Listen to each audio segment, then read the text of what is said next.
yìí níbikíbi tá a bá ti láǹfààní láti máa wúra wa láti máa gbọ́ra wa àrélùmọ́ bí owó ọ̀rọ̀ yín náà ni tí ó tún solówó ẹ̀ ní màsọ̀màsọ mo kí gbogbo ọmọ Yorùbá gbogbo ọmọ odù tó dá wà mo kí pé ẹ kú àtàárọ̀ àjíǹde àárọ̀ máa jẹ́ fún gbogbo wa òrèlé kò délé oroko kò dóko ó toko òròkòdókò òrókòso lágbára Ọlọ́run kò ní jẹ́ ìpín wa pápápá ni mo fẹ́ ṣe bẹ́ẹ̀ bá wo tọ́pìkì program mi mo ní àwọn ìbéèrè kan ń bẹ tá a fẹ́ béèrè lọ́wọ́ Inspector General of Police lórí ìkíni bákan náà ni mo ní ẹgbẹ́ agbésùnmọ̀mí tuntun ti rú jáde lórílẹ̀‐èdè Nàìjíríà ẹgbẹ́ agbésùnmọ̀mí mélòó ní bẹ Nàìjíríà tẹ́lẹ̀ ṣé gbàgbé Boko ń bẹ ń bẹ ISIS ń bẹ ń bẹ ISWA ń bẹ ń bẹ àwọn kan tó wà tán tó ń pè ní Lakurawa lẹ́yìn ẹ̀ ó tún kó oríṣiríṣi míì ibi tó gba Boko Haram kò gba wọn tó kù ìjà dé láàrin wọn ni wọ́n fi pín sí méjì ní swap fi jáde lára wọn ńgbà táwọn tán jọ jẹ́ nǹkan kan náà tí wọ́n ń bára wọn jà tí wọ́n ń para wọn how much more àwọn míì tó bá ẹsẹ̀ dá tí wọ́n kalẹ̀ ṣe é lérò wípé wọn ò ní gbúnra wọn ọ̀rọ̀ tá a fẹ́ béèrè lọ́wọ́ Inspector General of Police kò sí lórí fídíò tó gbàgbóró lẹ́nu bí ọjọ́ méjì sẹ́yìn níbi tá a ti ráwọn èèyàn kan lógúnlógún lọ́gbọ̀nlọ́gbọ̀n tí wọ́n wà lórí alùpùpù ó wá jẹ́ irú kan náà àwọn alùpùpù tí máa ń tóbi hun tí táyà rẹ̀ kọ̀ọ̀kan náà máa ń lówúra òun náà lálùpùpù tí wọ́n gùn wọ́n wá gbéra wọn méjì méjì that is ọ̀tọ̀lẹ́ni tó gùn wá gbé èèyàn méjì sẹ́yìn àwọn tó gbé sẹ́yìn làwọn wá gbé irin tútù ẹ̀rọ ńlá àwọn ọ̀dájú ìbọn tí gbé wọn ròkè réré kó tó janlúwa rẹ̀ mọ́bì kan àfi káyẹta ó tó ayẹta nítorí irú wọn àwọn wèrè ìbọn tí wúlẹ̀ hàù tí máa ń bẹ́rí èèyàn láàyè àwọn irú ìbọn tí ń bẹ lọ́wọ́ wọn nu ayẹta tí ó mú yóò jà ayẹta tó special o torí pé ọkọjá ògún bá ń kì í kí wá ló dé tá a fẹ́ béèrè lọ́wọ́ Inspector General of Police ò ní pé wọ́n ní wọn kì í ṣe agbésùnmọ̀mí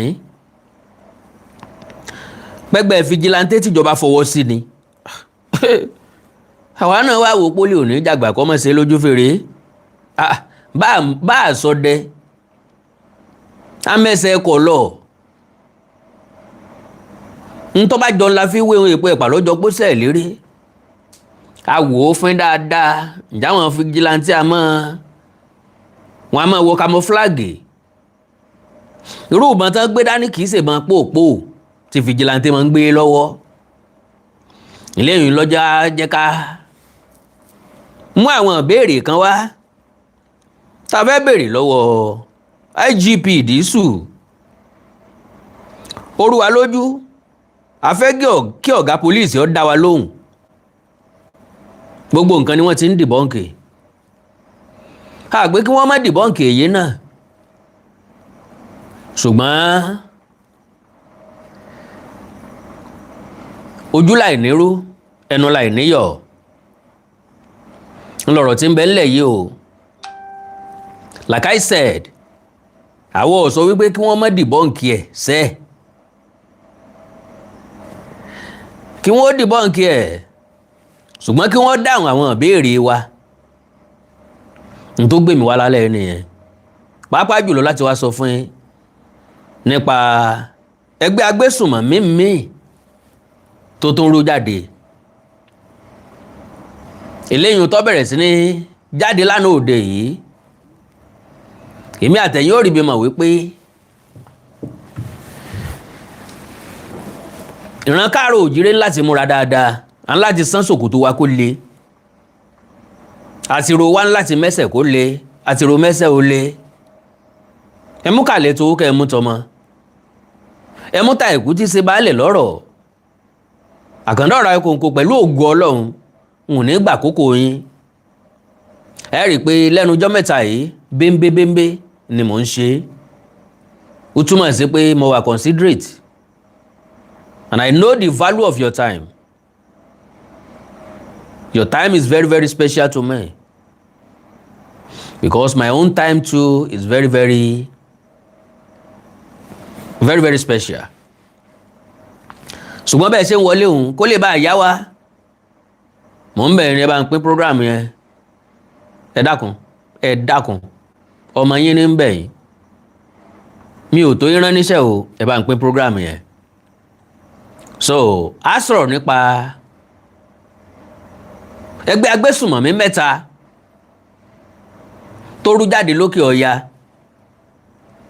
a wá béèrè lọ́wọ́ ara wa pé kí ló dé tó jẹ́ wípé south west tí wọ́n ń wá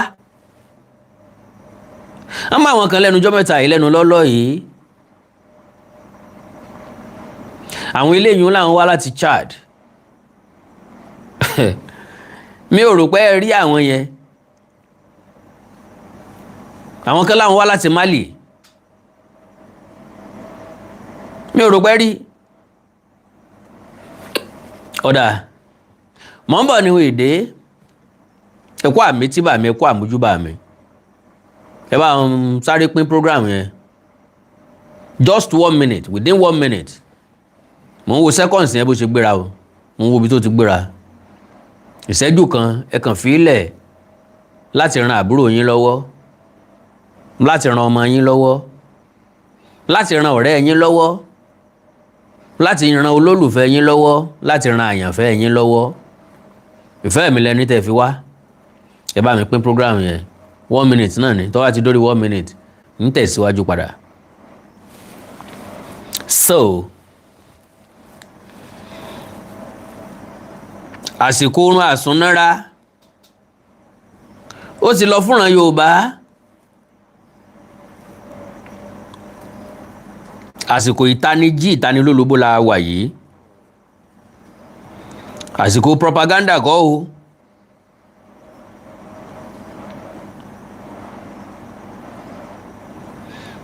àsìkò propaganda kọ́ lélẹ́yìí o.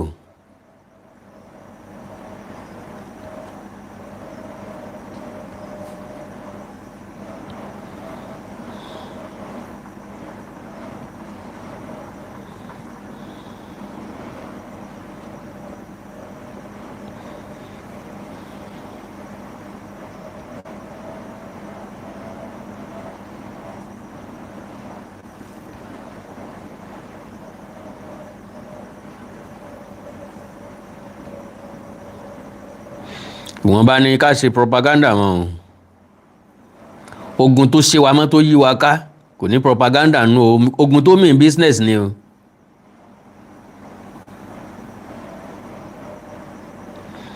ogun tó ṣe kíni tó mean business. mo rò báyìí náà rí àwọn security agents kan tí wọ́n ní àwọn báńdì kan àwọn jọ gbé pẹ́rẹ́gì ìbọn kaná fódìdí wákàtí 4 àbí wákàtí 2 káàsì rókù kankan kó sùn lẹ̀ báìkì lásán ni wọ́n sọ pé àwọn yẹn fi ilẹ̀ sáàrin títì tí wọ́n fi sá lọ ìbọn wákàtí 2 sá sófurufú náà yìn sí ni because ọ̀pọ̀lọpọ̀ béèrè ń bẹ tó yẹ ká béèrè tá máa béèrè lọ́wọ́ ara wa àtàwọn security agent wa gone battle for 2 hours ilẹ̀ ti gbọ́dọ̀ wẹ́ ibi àkàrà ọ̀kẹ́ 10 tó bá jẹ̀kọ́ dé ẹnu gbọ́rọ̀ wínrìn ewé ẹ̀kọ́ láǹkà ni tàbí tẹnu tí ọmọ sòróró sìn tí ọmọ sepo sìn mi bá ti gbẹ̀yìn ìbọn láàrin wákàtí 2 tẹ́yìn ìbọn síra yín sì ń ríra yín ó yẹ ká rí kaṣú àná o yes ó yẹ kárí kasuá. So ìyẹn kọ́ la sọ lónìí n ta fẹ́ sọ ní tàwọn bandi. Ìbéèrè tí mo lá fẹ́ béèrè lọ́wọ́ ọ̀gá ọlọ́pàá ẹja kọ́kọ́ béèrè léyìn o. Ìbéèrè 5 péré náà ni. Wọ́n ní àwọn tá a rí tí wọ́n kọjá tọ́lọ́pàá juwọ́ sí òun tọ́lọ́pàá ṣẹ́wọ́ sí pé kán máa kọjá lọ́hùn táwa mọ̀ wípé agbésùmọ̀mí ni wọ́n. Rírí tọ́lọ́pàá yẹn rí wọn ọlọ́pàá yẹn ti dá mọ́tò dúró tẹ́lẹ̀. Ó fẹ́ gba séǹjì lọ́wọ́ wọn lọ́wọ́ mọ́tò ẹ̀sà máa ṣùṣù àná ó bá àwọn nǹkan kan bẹ̀ yẹn. Tàbí kọ́ máa halẹ̀ mọ́ onímọ́tò àwọn ọlọ́pàá láyà gan o. Kéèyàn ó dúró sírú ojúgbó ń bẹ̀ o. Kọ́ máa dúró do onímọ́tò tó fẹ́ fún ní iye kan bótọ̀ ń bá mú nǹkan míì jáde ńkọ́. Sọ́n ti dá mọ́tò dúró already ẹgbẹ́ mọ́tò yẹn ló wà ó ń lọ́bì pẹ̀lú dẹ́rẹ́bà. Ló fi ráwọn yẹn tí wọ́n ń ṣí gàngán tí wọ́n ń bọ̀. Bóyá àwọn tí wá fẹ́ dúró lọ́ọ̀kan pé bóyá àwọn ọlọ́pàá ń dúró de àwọn òun náà ti wá fura lọ́ba ètè sẹ́wọ́ sí wọn pé ẹ dákun ẹ máa bọ̀ ẹ kọjá o èmi ò dá ń dúró o n ò tó ẹ̀ láti dá ń dúró o àwọn yẹn wá ń wọ́ lọ àwọn kan dìde lẹ́yìn machine yẹn wọ́n gbébọn dání àwọn tó wọ camouflage lọ́pọ̀ láàrin wọn vigilante ò kí ń wọ camouflage. So straight question ìbéèrè 5 ńlá láàánú. Now bó bá jẹ́ pé vigilante ni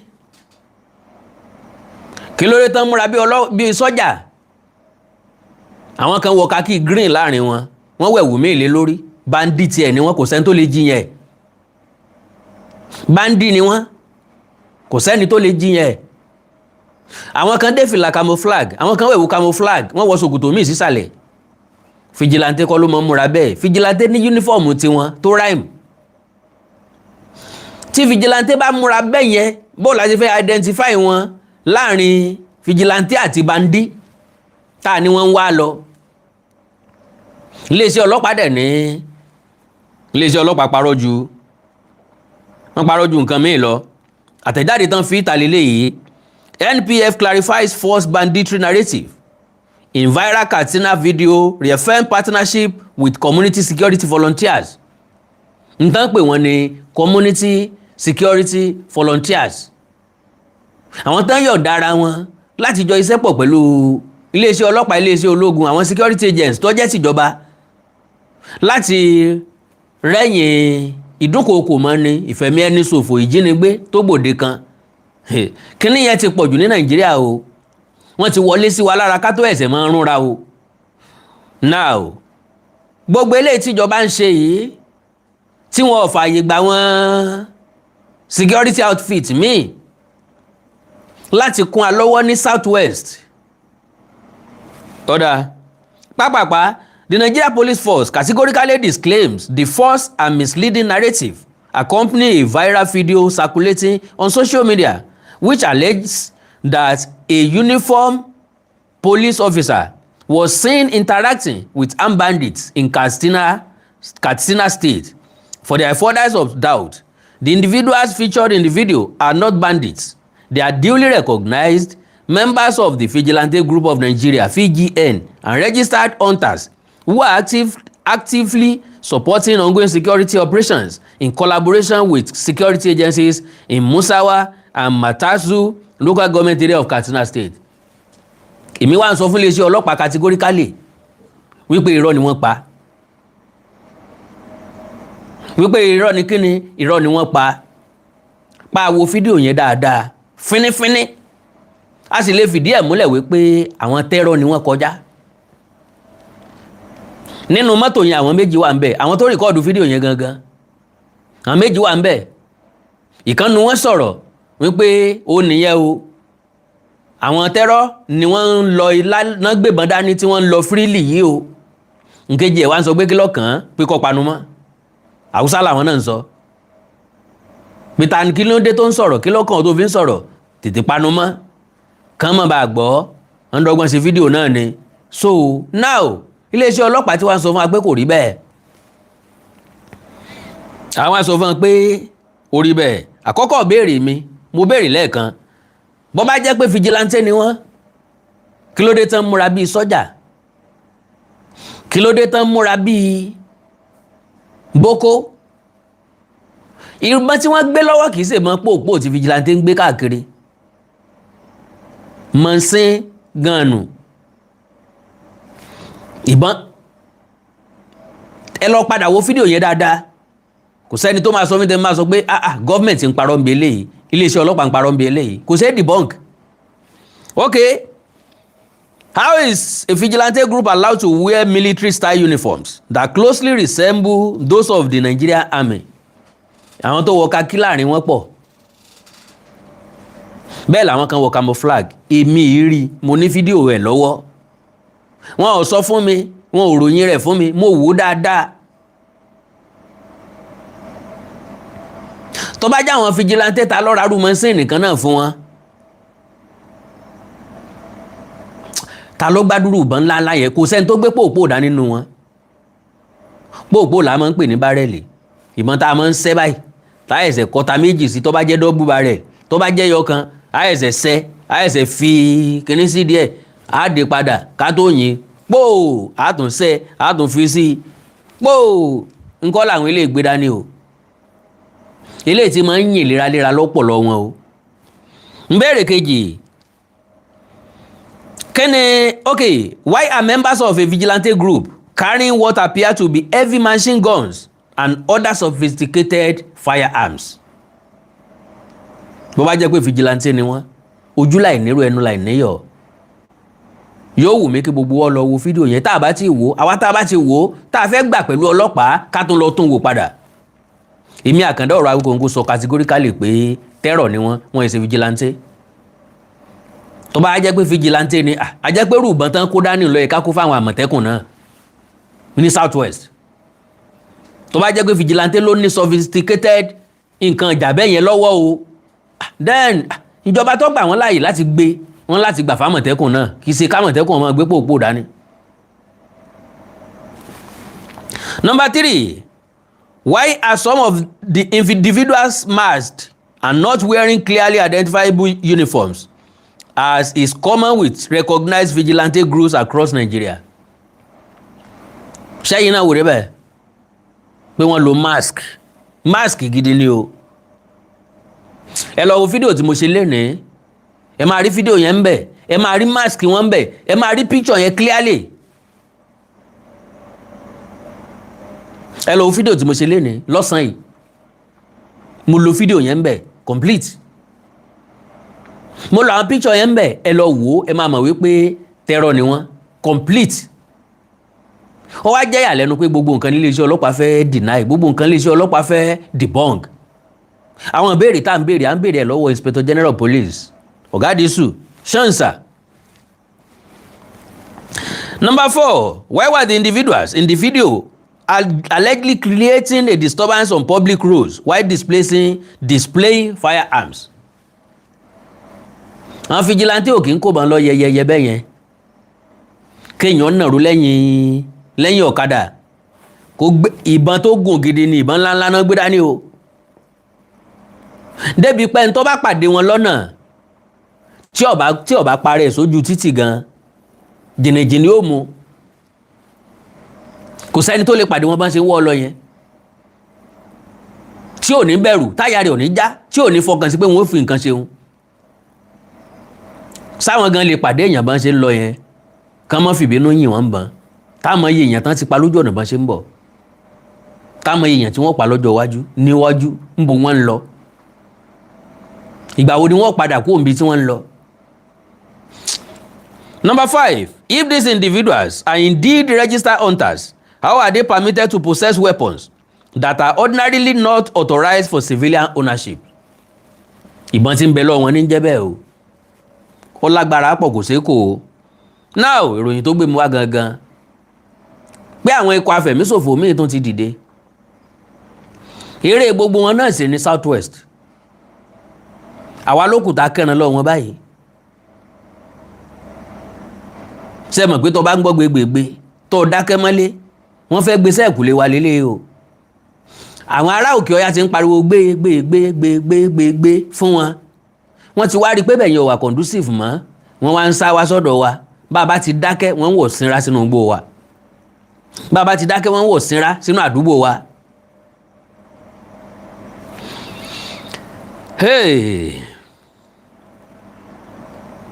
ǹjọ́ wo ni Thursday June òní ni ìròyìn náà jáde òní ni.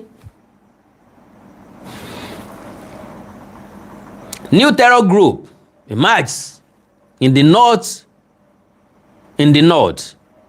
Okay. New terror group emerges in the north. Fresh security concerns have emerged in Kebbi State following reports of a new terror group known as Sai Malam. Sai Malam. Eléyìí ò lélẹ̀ tán tó fi lọ́lẹ̀ báyìí. Mo sọ nípa méjì míì.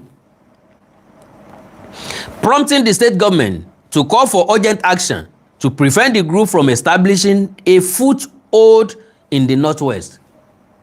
Bí wọn bá wá establish a foothold ní northwest, ni wọ́n máa sáré bọ̀ ní southwest, àbí? Mo ní kí wá ta yín lólobó ni o. Tó bá wù yín kẹ́ sọ pé àròyé mi pọ̀, ẹjọ́ mi pọ̀. North ò rọrùn fún wọn láti dúró sí mọ́. Mo bá jiyàn gbé ń bẹ̀ wo òrówó gbà. Náà fi wá southwest. Ẹ má bínú o. Ẹ̀yin olóde flamboyantly. Tẹ́ta tẹ́ǹtì tí ó lọ bí ibi síbàdàn. Tẹ́pa màálù tí ó dàbí ìgbà tí ẹ bá fẹ́ bọ́ọ̀lù. Ẹ tẹ́kẹ̀ yìí sì lásìkò yìí o. Owó tí mo ní ni mò ń yá gbogbo wa o, including myself. Àjọ ń yára wa lówó ni o. So information tí mo ní ni mo mú wá fún yín o. Ẹ já wà very very careful. Ẹ já sì múra lẹ̀ ká má sàsùn píye. Bó bá dẹ̀ wù kẹ́ pè mí lẹ́lẹ́jọ́. The alarm was raised during a security stakeholders meeting in Benin Kebbi, attended by the Inspector General of Police Olatunde Disu, who was represented by the Deputy Inspector General of Police in charge of the Force Criminal Investigation Department, Sulaiman Abdul. Ọ̀rọ̀ ní là ń sọ yìí o. Speaking at the meeting, Special Adviser to the Kebbi State Government on Security and Home Affairs, Retired Colonel Hassan Riba disclosed that members of the group were first discovered in the Zulu Emirate, where security agencies successfully dislodged them. However, he said intelligence reports indicate that the sect has resurfaced in Agungu. It's Agungu ti Osun State, raising fears that it may be attempting to regroup. Wípé ìyẹn túmọ̀ sí pé wọ́n ti bẹ̀rẹ̀ sí kóra wọn jọ. Wọ́n lé wọn tẹ́lẹ̀tẹ́lẹ̀ níbi tí wọ́n ti kọ́kọ́ kóra wọn jọ tán ti kọ́kọ́ rú jáde bí èéfín. Wọ́n wá ní bẹ́ẹ̀ bá lé mi níbì kan bẹ́ẹ̀ bá lé wa níbì kan á sì kọrí ibòmíì. Bẹ́ẹ̀ bá lé mi níbì kan màá sì lọ bòmíì. Màá sì lọ lẹ̀mí tuntun. Bílẹ̀ yóò gbé ọ lọ lẹ̀mí tuntun ni wọ́n ti fẹ́ lọ lẹ̀mí tuntun. Kò ṣẹlẹ̀ tí ó kóra wọn jọ tí wọn ò ní sí ọṣẹ́ fún èèyàn. Ká wà very very careful. Riba alleged that the group performs blood sacrifices as part of its initiation rituals and all security agencies to move swiftly before it expands its operation. Wọ́n sì ń bẹ̀rẹ̀ bọ̀. So wọ́n bẹ security agencies pé kán tètè gbé gbèsè lé lórí. Níbo ni wọ́n wà wọn lọ?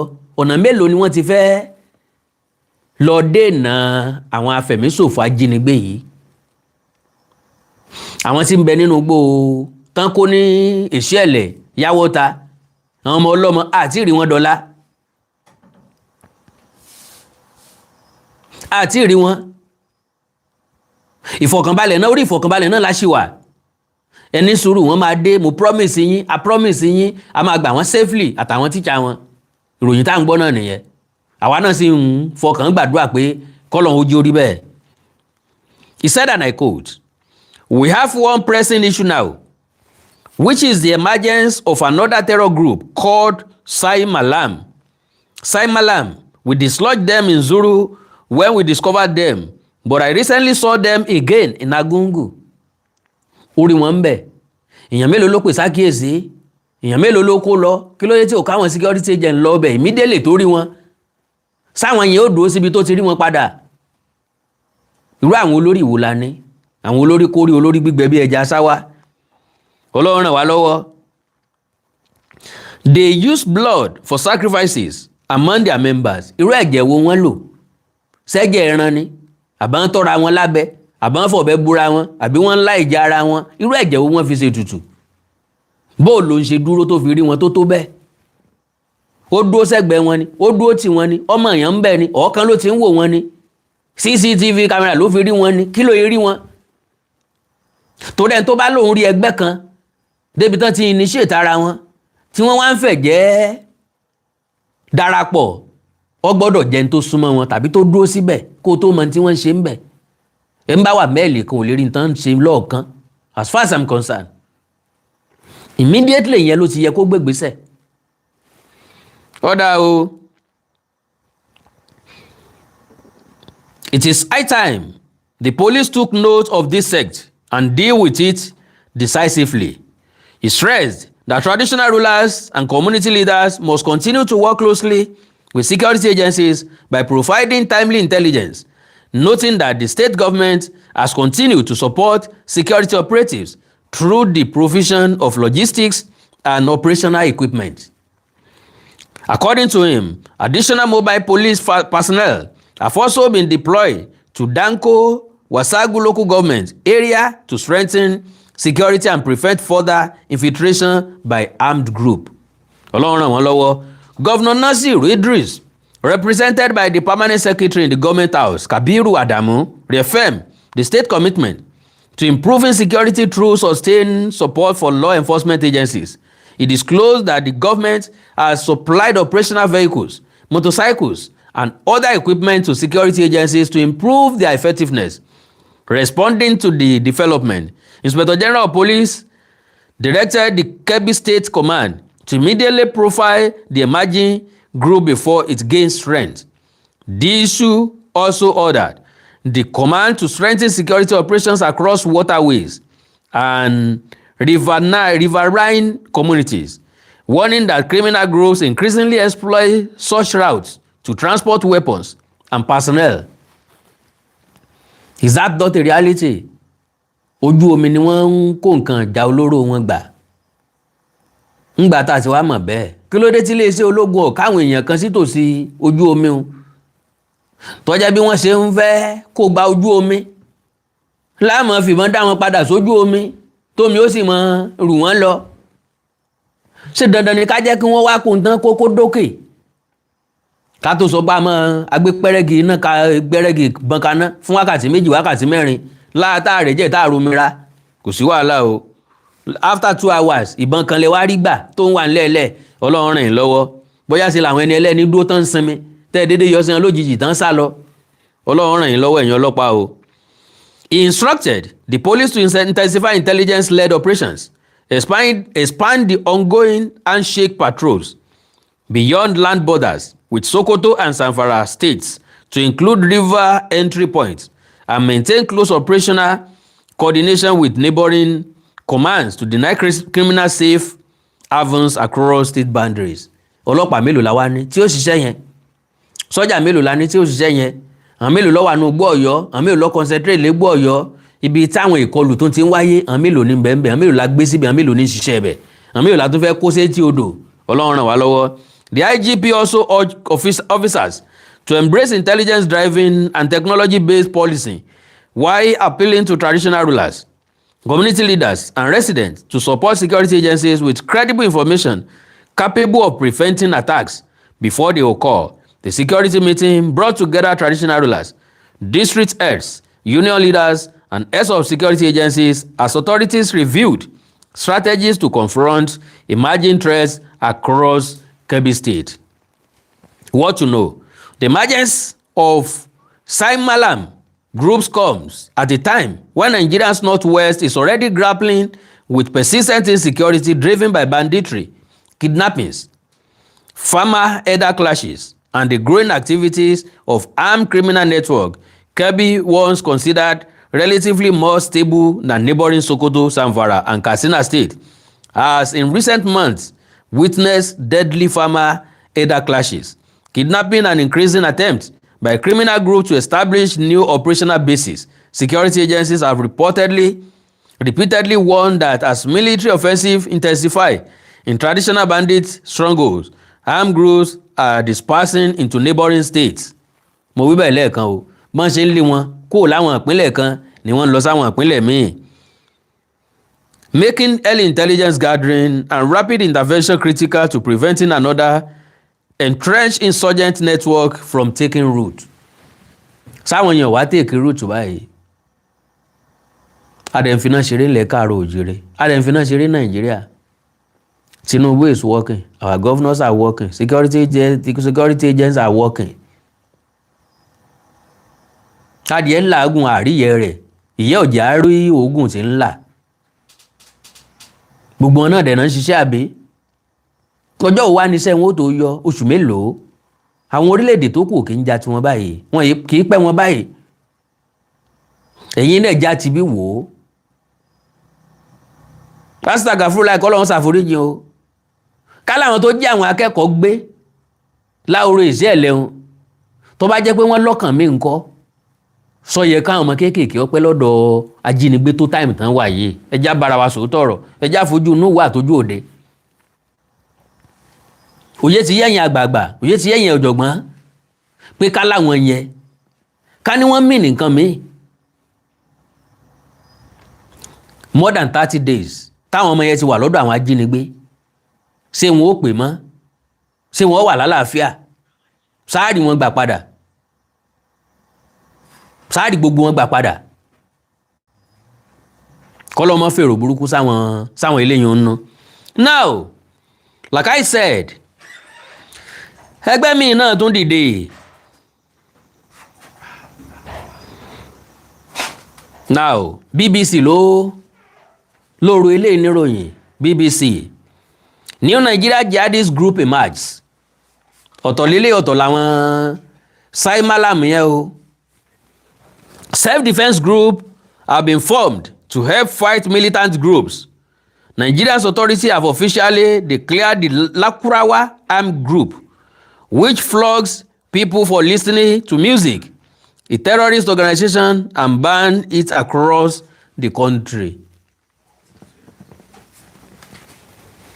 So, now, àwọn tán pera wọn Lakurawa yìí, òun náà ni gọ́ọ̀mẹ̀ntì ń sọ pé wọ́n ti declare wọn gẹ́gẹ́ bí security agent.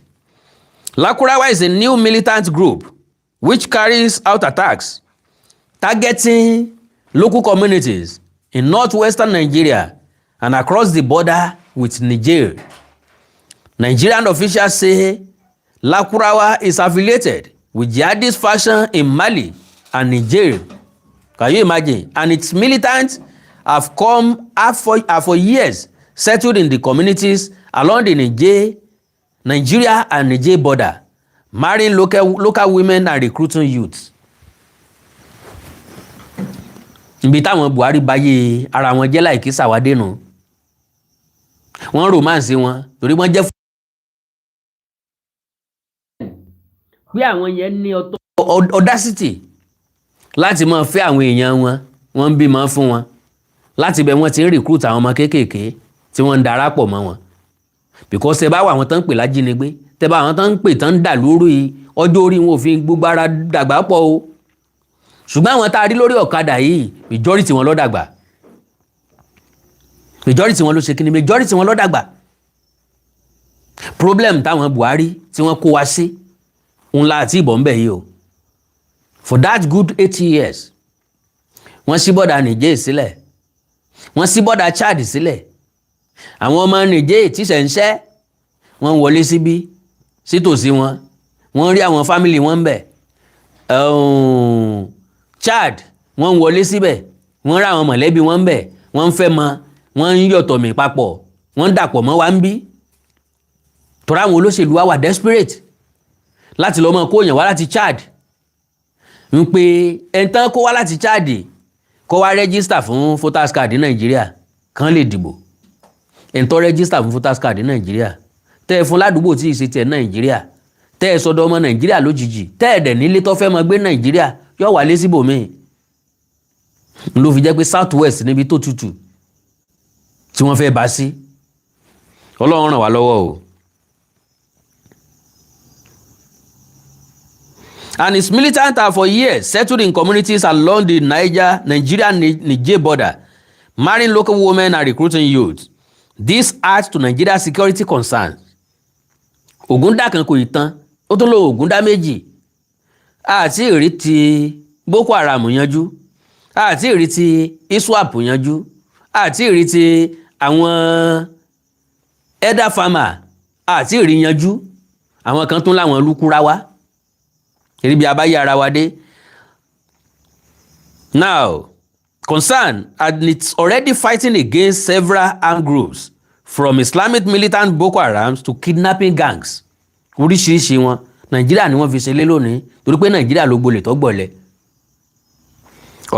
The Nigeria government submitted a document to a high court in the capital Abuja on Thursday, detailing the activities of the group. It said Lakurawa had been involved in acts of terrorism, including cattle rustling, kidnapping for ransom, hostage taking, and attacks on top government officials. Ẹja wá wò dáadáa, mọ́ bá gbọ́n jiyàn gbé. Ṣé bí bọ́rọ̀ bá ṣẹlẹ̀ ń gáràjì? A ti mọ̀ pé bí ó bá ṣe NURTW yóò ṣe àwọn road employee. Tó bá jọ ọmọ NURTW ẹ béèrè wípé támínà abo nìyẹn o, ọjọ́ ni àbí wo road, ìwọ nínú wo road o, Ìjẹ̀bú bus stop ni àbí ti Ajá bus stop, àbí ti Sango Ọ̀tà bus stop, àbí ti Ifọ̀ bus stop. Tán bá sọ pé bẹ́ẹ̀ ẹ béèrè àwọn ọmọ tó ṣiṣẹ́ ń jọ náà, àwọn ọmọ tẹ́ ẹ pín síbẹ̀ láàrin wọn wọ́n sọ ẹni tó jẹ́ tí nǹkan bá ṣẹlẹ̀. Wọ́n bá wá jiyàn gbé ta wá sọ pé Boko Haram ló jí gbé tó jẹ́ àwọn Lakurawa yìí ni Lakurawa yìí ni ló jí wọn gbé bó lásìlẹ̀ identify níbi tá a bára wa dénú àbáwọn Sai Malam yìí Sai Malam ọ̀gá àwọn ni ó tó máa jẹ́ Malam. Àwọn náà rí i pé àwọn èèyàn kan ń cash out náà ó, àwọn èèyàn kan ń bú bẹ̀ náà ó, ẹ jẹ́ káwọn náà lọ bú bẹ̀ nú ọbẹ̀ orílẹ̀-èdè yìí tó ń sàn káàkiri ní south west náà fi wá kúndù. Ọlọ́run ràn wá lọ́wọ́. The group was also accused of spreading harmful ideology within local communities and encouraging locals to disregard authorities, resulting in injuries and loss of lives and properties to innocent citizens of Nigeria. Chibok girls feel let down 10 years after Nigeria kidnapping.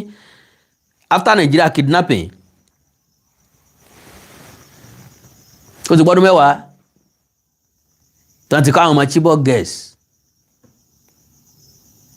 Ẹ̀yin daddy àti mommy, ẹ̀yin brothers and sisters, and we did nothing to it.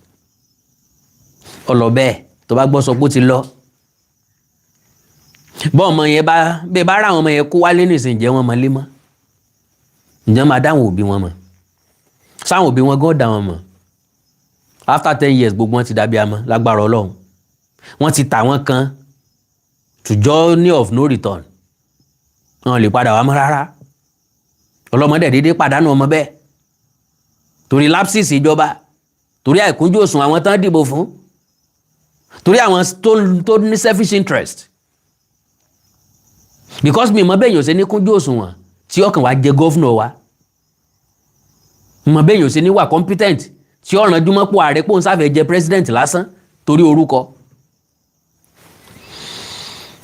Okay.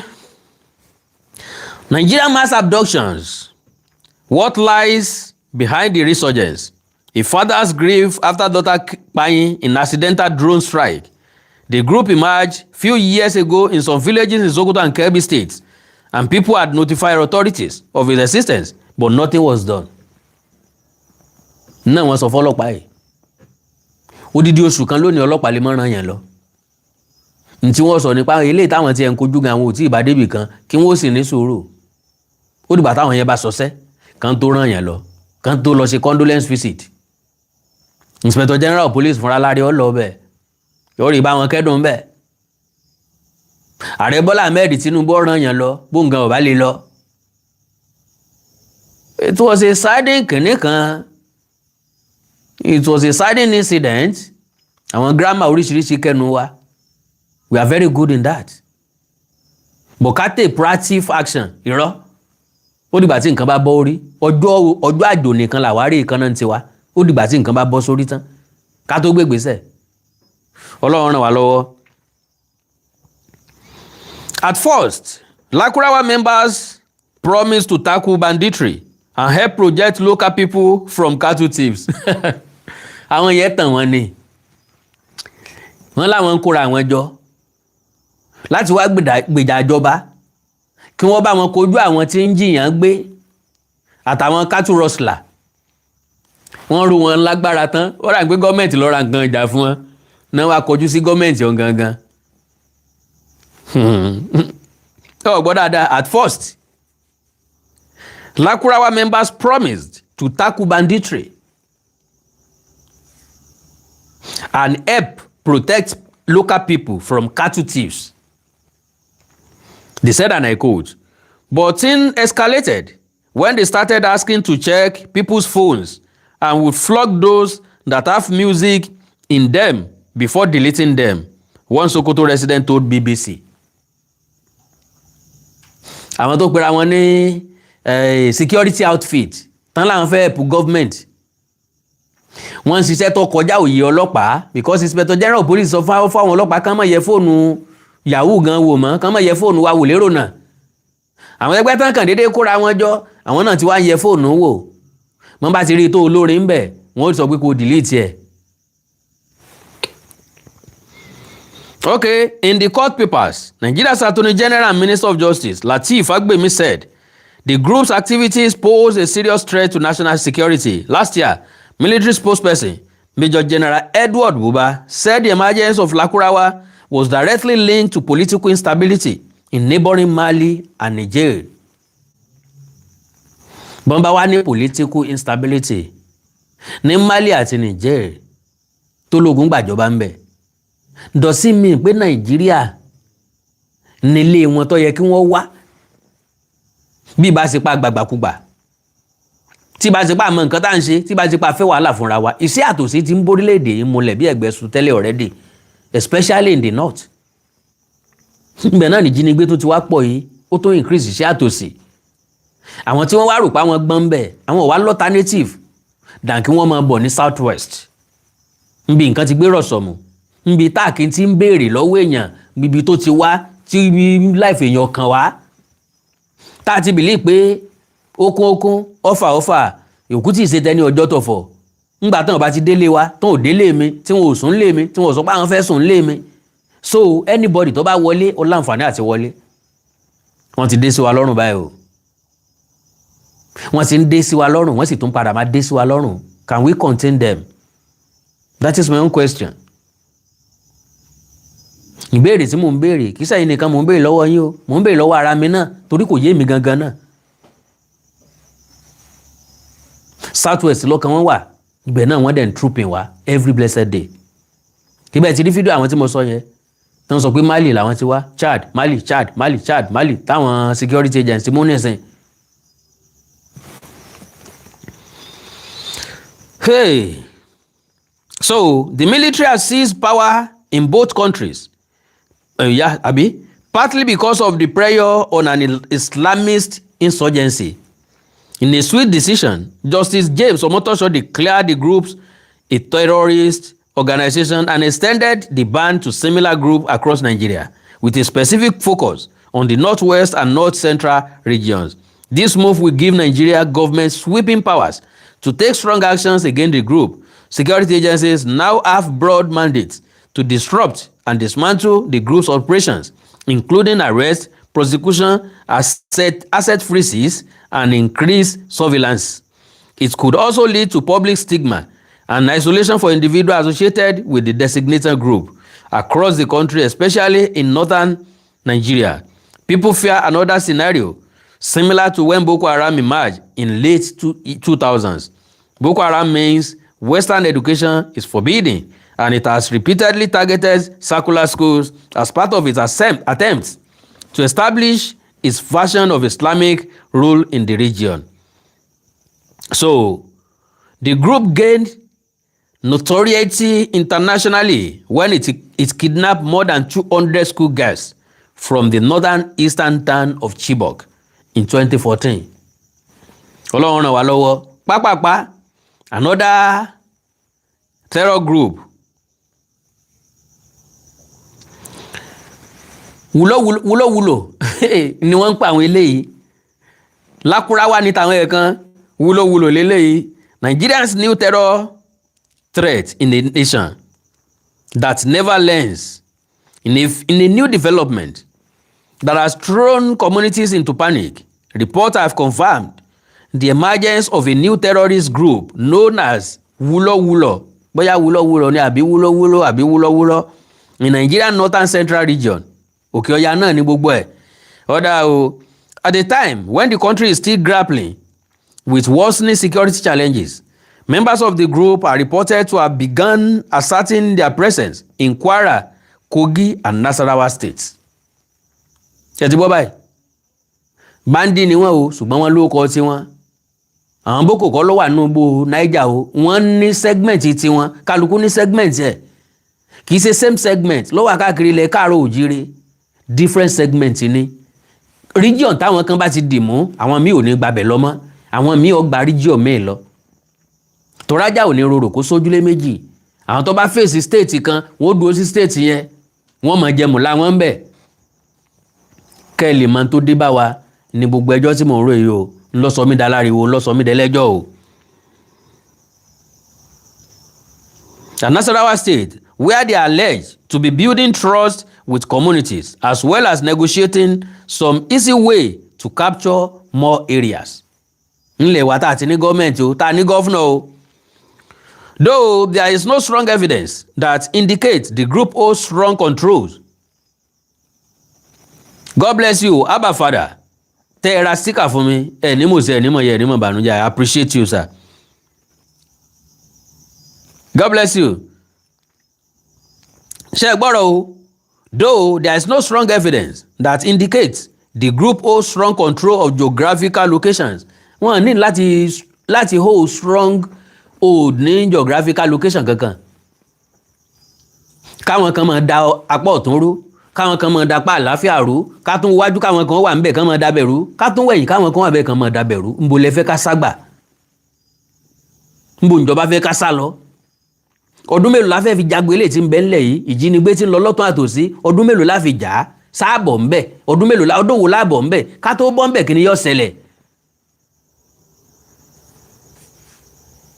Ọ̀dà.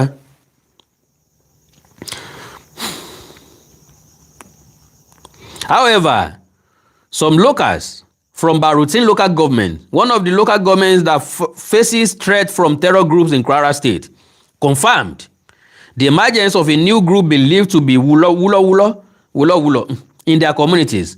The group is reported to have arrived heavily armed with sophisticated weapons, AK-47 rifles, and motorcycles, which they use in carrying out their assault, creating fear and unrest in affected communities. A security officials in Ifelodun, another local government who spoke on condition of anonymity, confirmed that the Wulo group operates in coordinated manner like the Boko Haram in the northeastern part of Nigeria and is seeking to expand its influence across the north central region.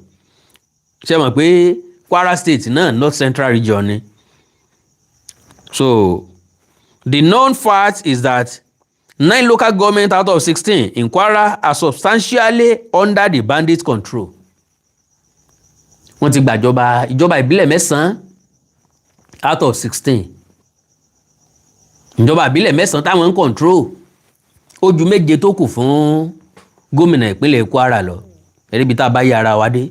Ọ̀pọ̀lọpọ̀ ìlú ni wọ́n ti sá kúrò nípínlẹ̀ Kwara. Wọ́n ti sá kúrò nílùú wọn pátápátá. Tí ò sẹ́yẹ nínú ìlú. Hey, all right, so are substantially under the bandit control, particularly Barutin and Edu, which share a boundary with Niger State another state in the region that have been facing terror attacks for almost a decade now. The North has borne the bonds of insurgency since 2009, when Boko Haram began targeting critical national infrastructure, public facilities, and civilians.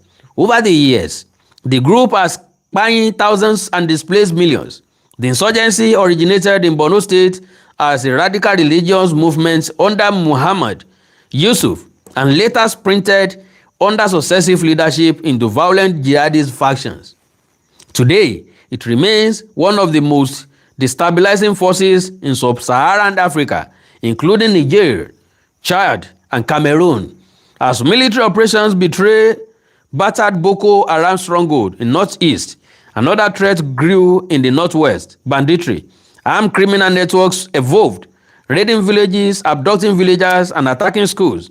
This wave of violence displaced millions of people and paying an unspecified numbers across states such as Zamfara, Katsina, Kaduna, and Sokoto.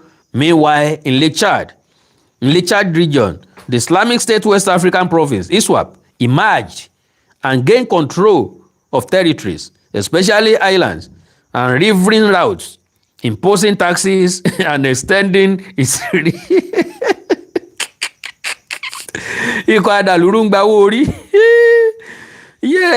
imposing taxes and extending its reach.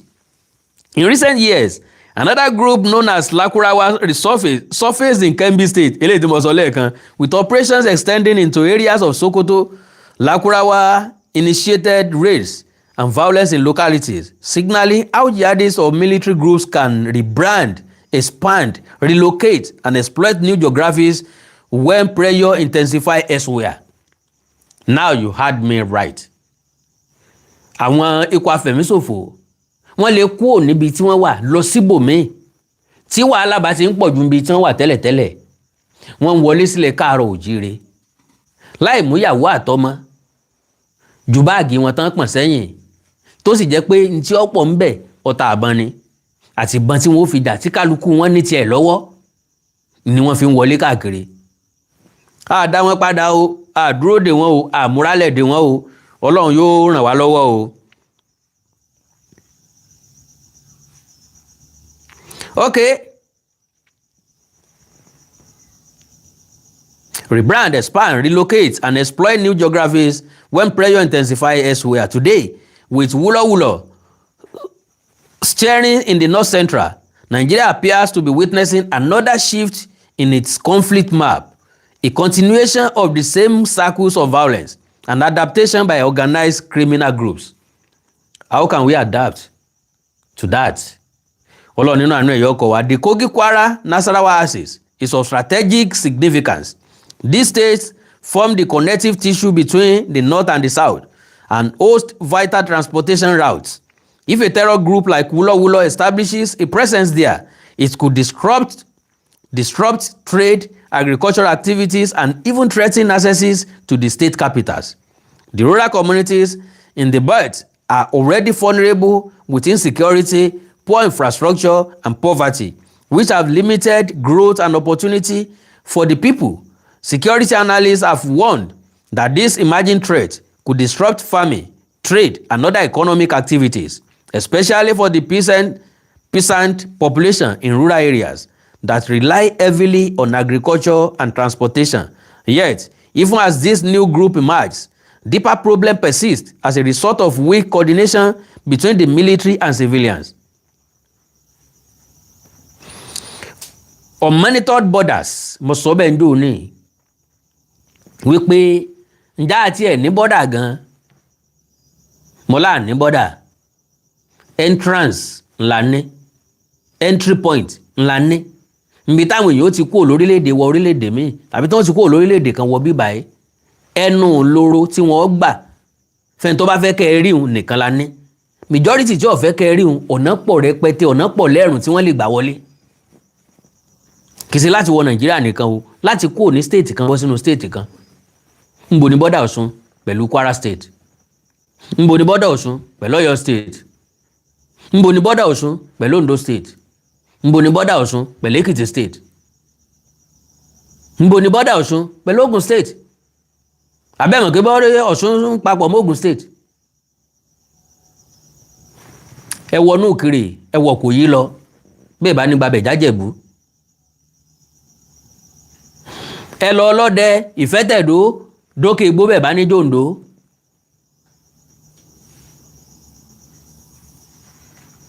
ẹ kò ní Ìwárájà síwájú bẹ́ẹ̀ bá ní jápínlẹ̀ Èkìtì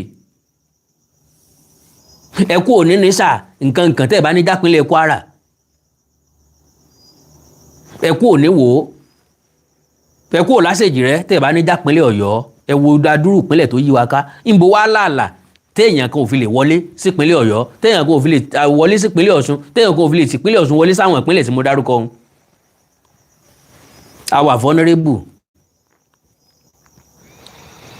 Alright ẹ wọ ẹ mọ̀ jẹ́ rìn jìnnà jàre ọ̀rọ̀ pọ̀ ń bẹ oríṣiríṣi gbogbo wọn ni wọ́n kóra wọn jọ bá a wí tòní tọ̀lá kẹ́ni mọ́ ní òní torí ẹ̀kọ́ jáwọ́ ìmú làwọn mí ọmọ yín musa ti sọ fún yín Lakurawa ti wà o Wulo ti wà o Sai Malam òun náà ti wà o kì í ṣe boko nìkan ló kù o kì í ṣe swap nìkan ló kù o wọ́n ti pọ̀ báyìí o and again àwọn tó kóra wọn sórí ọ̀kadà wọn àwa challenge Inspector General of Police pé wọn ò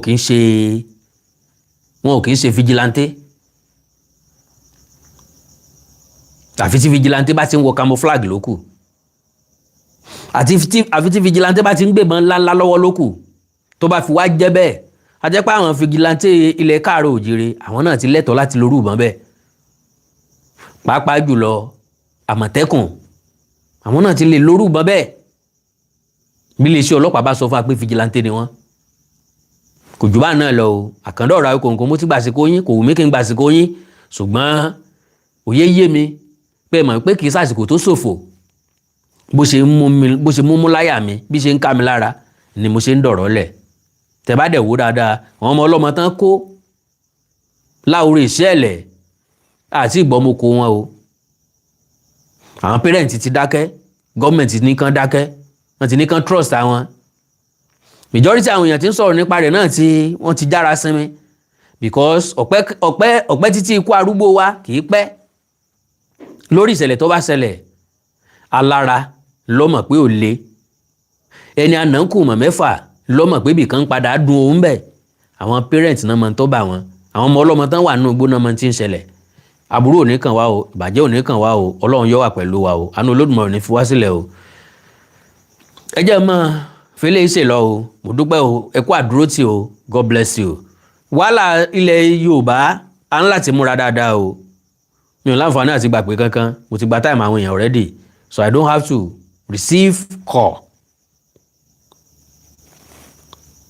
God bless you sir Mr. Adam Omikunle mi ní wáńtì so mi ní láti gba ìpè kankan jù pé òye yé mi pé ọ̀jọ̀gbọ́n ni ẹ̀yin tí mo bá sọ̀rọ̀ action tó bá yẹ ká take ẹ jẹ́ ká take ẹ o ẹ má jà dúró dèjọba o dídúró dèjọba yóò fún wa níkún o wọn ò sì ní bá wa gbé nǹkan kan bẹ̀ ju condolence visit lọ àti condolence letter condolence greeting ntọ́pọ̀ lọ́wọ́ àwọn tí ń bẹ nípò ìjọba nìyẹn ó yá sí wọn láwọ́ secretary wọn ni ọkọ̀ àánú Olódùmarè ní fẹ́ni kọ̀ọ̀kan wá sílẹ̀ ilé onílé wa tọ̀nù nínú wa wọlé o ẹ like follow page mi lórí Facebook Awikonko television àti Awikonko TV ẹ subscribe sí YouTube channel mi Awikonko TV àti Onídèmọdé TV fónídèmọdé game show ẹni nǹkan pàtàkì tẹ́ fẹ́ kájọ sọ ẹjá sọ lórí WhatsApp +234 904 851 9362 +234 904 851 9362 èdè àti àṣà ilẹ̀ káàrọ̀ òjìrè bí òní wọmi o